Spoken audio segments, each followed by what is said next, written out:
साल 2024 में लोकसभा चुनाव होने हैं, तो वही 2023 में 9 राज्यों में विधानसभा चुनाव। इन चुनाव के लिए सभी राजनीतिक पार्टियों ने अपने लेवल पर जोरदार तैयारियां भी शुरू कर दी है। हालांकि सी वोटर के सर्वे ने कांग्रेस और बीजेपी दोनों को लेकर अलग चौंकाने वाली भविष्यवाणियां कर दी है।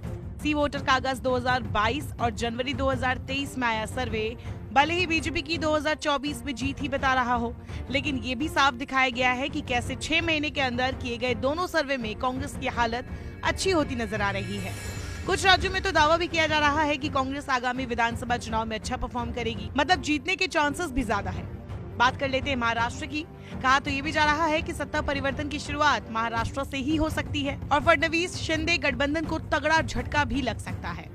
सर्वे के मुताबिक अगर आज लोकसभा चुनाव होते हैं तो महाराष्ट्र में बीजेपी की अगुवाई वाले एनडीए को बड़ा झटका लग सकता है। इस पर शरद पवार ने भी कुछ वक्त पहले कोल्हापुर में कहा था कि राज्य में बीजेपी विरोधी माहौल है। सर्वे सही तस्वीर दिखाता है।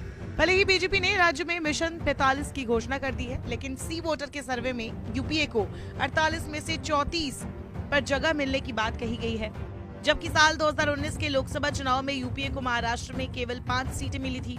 इसका मतलब साफ है कि एनडीए को आगामी लोकसभा चुनाव में 45 नहीं बल्कि सिर्फ 14 सीटें मिलेंगी। इस सर्वे की वजह से शिंदे सरकार और बीजेपी की टेंशन बढ़ी हुई है। इस सर्वे में कुल 1,40,917 लोगों ने हिस्सा लिया था। ये सर्वे इस बात के लिए किया गया था कि अगर देश में आज लोकसभा चुनाव होते हैं तो किसकी सरकार आएगी। सर्वे के दौरान मोदी सरकार के संबंध में भी सवाल पूछे गए थे। सर्वे में देश में फिर से बीजेपी नेतृत्व वाली सरकार बनेगी।